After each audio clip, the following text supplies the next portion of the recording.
Okay, if you've made it this far, we're now on video 6. We've covered a lot of what the defense considered to be significant witnesses whose stories may not have ever really been fully investigated by the police. Now I'm back to the main number one, the numero uno prosecution witness, and that is Karen Service. Based on her timeline that she set, that she told the police the things that she was doing that day, that is what set in motion a timeline for the entire case. So let's get into it.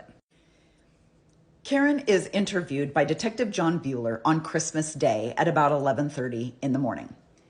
She tells him during this statement that she found Mackenzie, the Peterson's dog, in the street and put him back into the yard at 10:30 in the morning. This is the second interview that Karen Service had because it turns out the evening before, on the 24th, she was also interviewed by Detective Brocchini. And she told Brocchini the exact same thing. She saw Mackenzie in the street. It was 10:30 in the morning. That is the original timeline that Karen Service herself set for this investigation. When Garagos had Brocchini up on the stand, he asked him about his conversation on the 24th with Karen Service. And he says, yep, I talked to her. Did she confirm that this was 10:30 in the morning? She did. Okay, great. Then where's that written down? And Brocchini says, well, I took some notes, but I since then have destroyed my notes. When were those notes destroyed? Oh, I don't know, the 25th or 26th. Now, it's very possible that Brocchini, finding out that Detective Bueller talked to her and took a formal statement, he might have felt there was no reason to have both of them submit the same report. So he might have tossed his notes because she'd given the same information to another detective. That's possible. But the fact is that Karen, on 2 occasions, spoke to 2 different officers and gave them both the same time of 10:30. The time changes to 10:18, and it's Karen that changes that time. She found a receipt from a place that she'd gone shopping that day. It was a Christmas shop. She found a receipt, and according to her, the receipt said 10:34 in the morning. Now, the receipt is barely legible. In fact, when she's up on the stand, D'Estasio even says that. He says, I can't even read this receipt. What does it say? And she says, it says 10:34 in the morning. At one point, they did have an officer go to Austin's Christmas shop, and the owner of Austin's Christmas shop was able to confirm, yes, that is our receipt. And the best I can tell is, yes, it looks like it says 10:34. Now, Karen feels based on that time, she kind of did this old like reverse engineering, and she figured based on the time it would take to commute to Austin's, she couldn't possibly have found the dog at 10:30. So she contacts the police and she changes her story to say that she actually believes it was 10:18. That's the timing it takes to drive the distance. Now, the police never checked that out. They didn't go with her in the car. They didn't follow the same route. They didn't do anything to verify her change in time. It actually worked to their benefit because it narrowed the window for all of those other witnesses. So they just leaned into it. They didn't make her prove where she was. Now, there's something else about her story that changes as well. She had said on the evening of the 24th. So Scott's alibi is that he came home from fishing at about 4:30. And that's when he discovered his wife wasn't home. Karen Service said she was leaving her house that evening to go, I think, to dinner or to a party or something. And she said Scott's truck wasn't in the driveway. And she said she left her home at 5:05.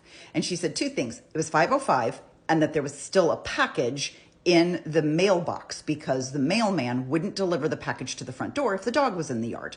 So Karen Service says there was a package sticking out of the mailbox. And she noticed it as she was driving by, and then she noticed that Scott's truck was not there. And she says, this is 5:05. So the police think they've got Scott in a little bit of a lie here because Scott's saying he came home at 4:30, and Karen Service is like, he was not home at 5:05. But then she has to change that as well because a couple of things happen here. So one, at 5:05, it's already starting to get pretty dark. And so you wouldn't really be able to see if there was a package sticking out of the mailbox. She looks at her little day planner, which is what we used back then, and she realizes, oopsie, yeah, the party started an hour earlier than I had told the police. So now she has to change her story to say she left the house at 4:05, not 5:05. She left at 4:05. Now, Scott's story that he came home at 4:30 might actually make sense. Now, there's one more interesting thing about that Christmas store and that receipt. The receipt is in really bad condition. I don't know if it went through the washing machine. She says she found it when she was doing laundry. So it might have gone through the washing machine. It is very illegible. But Carl Jensen, who's an investigator for Garagos's team, he goes to see the guys at the Christmas shop. He's inquiring a little bit about who sets the date and time stamp in the system, right? Like who's responsible for the maintenance of the system and make sure the date and time is correct. And they said they really don't really do much. Like they set the time when they first turn on the register and that's it. So as an experiment, Carl has him pull a receipt, like print a receipt for me right now. And then they wait 10 minutes and they print a second one. So you've got two receipts printed within 10 minutes of each other. And Carl goes, okay, let's compare the timestamps and see what they have. Now, Carl testifies that these two receipts were pulled 10 minutes from each other, but that one had a time of 1:35 p.m. and the other one had a time of 2:26 p.m. So even though they were pulled 10 minutes apart on the same day, they showed a 49 minutes apart. And by the way, the date was wrong too. The date, there was two different dates on both of them. So the defense doesn't really have to disprove Karen's story or prove that her receipt is wrong. All they have to do is give reasonable doubt that this machine doesn't necessarily spit out accurate receipts. There's also one other curiosity in that when they pull Karen's phone records, Karen was on her cell phone at 10:37 in the morning. So if she'd made the purchase at 10:34, she would probably have gone out to her car and probably be sitting in the parking lot or driving someplace making that 10:37 call. She's asked, who did you call? Who were you on the phone with? She remembers everything else that day, but she can't remember who she called or where she was when the call was made. The police never do that fancy cell phone tower searching thing for her that they do for everybody else to verify where the person is when the person said they were there. They never do that with her. She comes back to the police again at a later date and says, I also went to the ATM that day and Bank of America has now sent me. And by the way, now the trial is beginning. So she is now getting a receipt from the bank that proves that she was at the ATM. And the timestamp on that receipt says 10:53. So her argument is that she went from the Christmas store to the ATM instead of maybe returning home, because could there have been an idea that maybe she returned home? That's when she found the dog. But she's saying, nope, she went straight from the Christmas store to the ATM. She remembers that very distinctly, but doesn't remember making a phone call on the way. Okay.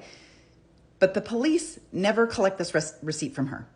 She went to all this trouble to get it, and the police are like, nah, you just hold on to it. We don't need it. So she never turns it in. They never look at it. They never verify it. They never ask her what Bank of America she went to, because they're like every couple of miles. They never verify which one she went to. The police never seem to retrace her steps with her. She's doing it all herself and telling them the timeline. So they don't ever go to a Bank of America and drive backwards. They never go from Austin's Christmas shop to the ATM. They never verify her story. So even though Gene Pedrioli was told when he called in about a Lacey sighting, he was told he would have to verify. He would have to prove his whereabouts. Karen was never asked to prove her whereabouts. We took the word of the burglars when they said, well, we were there at this time. And they took the word of Sean Tenbrink, who's an inmate, incarcerated inmate, who says, I never had that phone call. So they never run down even their own leads, right? They never go to prove. If Karen Service saying 10:18 is the timeline that sets off every other course of events, why the fuck wouldn't you prove it was 10:18? They didn't think they had to.